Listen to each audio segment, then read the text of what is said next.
আজকে তো মহা অষ্টমী, আর মহা অষ্টমীর দুপুরের মেনুতে লাল লাল ঝাল ঝাল মটনের ঝোল হলে কীরকম হয়।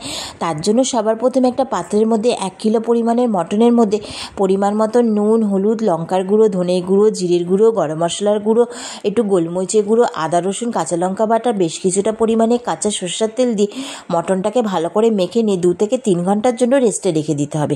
এদিকে কড়াইতে সরষের তেল ভালো করে গরম করে নিয়ে তার মধ্যে পরিমাণ মতো নুন, হলুদ আর লঙ্কার গুঁড়ো দিয়ে একটু বড় সাইজের কেটে রাখা আলুগুলোকে লালচে করে ভেজে তুলে নিয়ে ওই একই আলু ভাজার তেলেতেই গোটা গরম মশলা, তেজপাতা সম্বাদ দিতে হবে। সুন্দর একটা গন্ধ বেরোলে মিহি করে কেটে রাখা পেঁয়াজটাকে নুন হলুদ দিয়ে হালকা লালচে করে ভেজে নিয়ে তার মধ্যে বেশ কিছুটা পরিমাণে আদা রসুন কাঁচা লঙ্কা বাটা দিয়ে মশলাটাকে ভালো করে কষিয়ে নিতে হবে, মশলা থেকে কাঁচা গন্ধটা চলে না যাওয়া পর্যন্ত।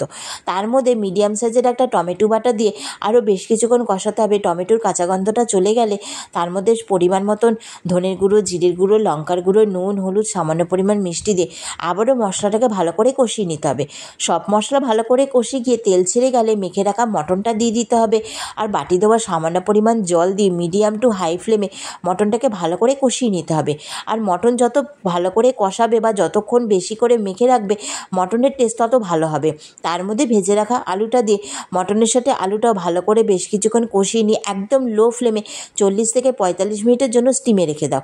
আলুটা ভালো করে নরম হয়ে গিয়েছিল বলে তুলে নিই, মটনটাকে ভালো করে কষিয়ে নিই। তার মধ্যে আবারও ভেজে রাখা আলুগুলো দিই, মটনের সাথে আলুটা আরও বেশ কিছুক্ষণ ভালো করে কষিয়ে নিই। পরিমাণ মতন গরম জল দিয়ে সব কিছু ভালো করে মিশিয়ে নিই, বেশ কিছুক্ষণ ফুটতে দিলাম। যখন দেখলাম আলু আর মটনটা ভালো করে সেদ্ধ হয়ে গেছে, ওপর দিয়ে একটু গরম মশলাগুলো ছড়িয়ে ভালো করে মিশিয়ে নামিয়ে নিলেই হয়ে গেল অষ্টমীর দুপুরের গরম গরম স্পেশাল লাল লাল ঝাল ঝাল মটনের ঝোল। আর খেতে তো দারুণ হয়েছিল।